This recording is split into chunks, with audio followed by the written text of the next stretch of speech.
Olá, hoje é 24 de janeiro. Começa agora o Radar FGV, podcast de notícias do Brasil e do mundo, sob curadoria do FGV Notícias e comentários de especialistas da Fundação Getúlio Vargas. Na pauta de hoje vamos falar sobre uma operação da Polícia Federal que investiga o uso de verbas parlamentares, sobre a queda no preço da cesta básica e o que isso significa na prática, e também sobre o fim de uma era, a despedida dos orelhões.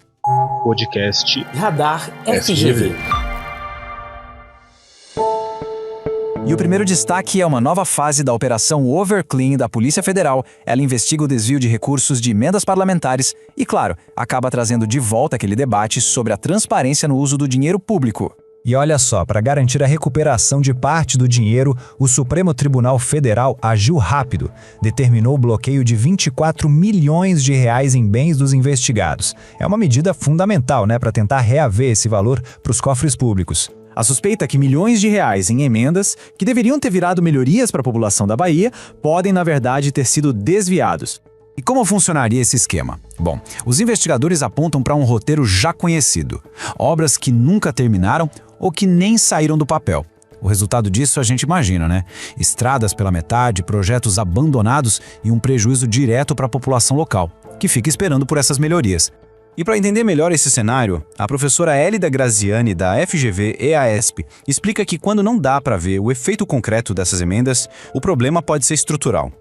O fato de o resultado da emenda parlamentar não ser verificável na base, na ponta do município que foi beneficiado pela emenda, é, na verdade, um indício que comprova que talvez a grande finalidade não seja realmente promover os interesses da sociedade.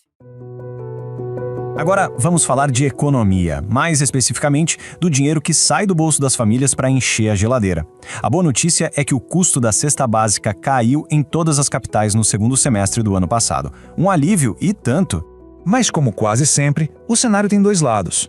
Se por um lado, itens como arroz, feijão e óleo de soja ficaram mais em conta, por outro, carnes, laticínios e o cafezinho ainda pesam no orçamento.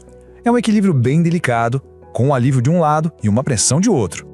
E essa queda foi sentida com mais força em algumas capitais. Em Boa Vista, Manaus e Fortaleza, por exemplo, a redução foi bem significativa.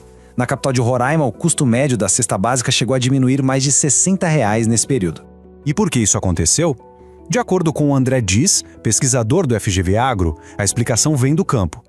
Basicamente, o que a gente teve aí é reflexo de um crescimento da safra de grãos, aumento da oferta de proteína doméstica e o ajuste ali, de algumas questões específicas do mercado, como o mercado de ovos, que a gente acompanhou no início do ano passado.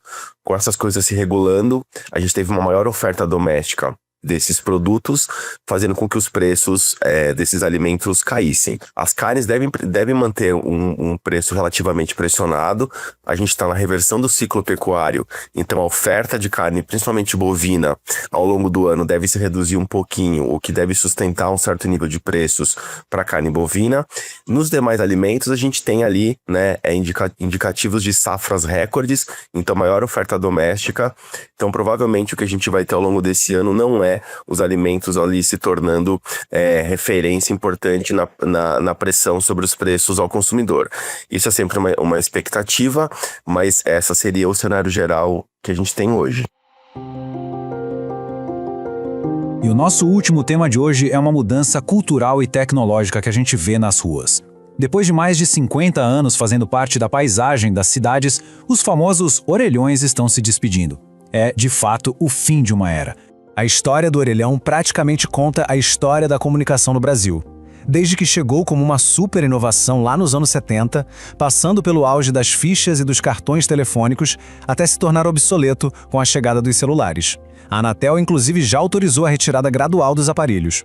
E a influência foi tão grande que deixou marcas até na nossa língua, A expressão "caiu a ficha", que a gente usa até hoje, veio justamente daquele som da ficha caindo dentro do aparelho para liberar a ligação. Era o barulhinho que significava que a conexão tinha sido feita. E um dado que explica tudo isso é o seguinte: hoje, o Brasil tem mais linhas de celular ativas do que gente. Isso mostra como a telefonia móvel dominou o cenário e tornou os telefones públicos praticamente desnecessários para a maioria das pessoas. Para o professor Caio Mário Pereira Neto, da FGV Direito São Paulo, esse é um processo supernatural.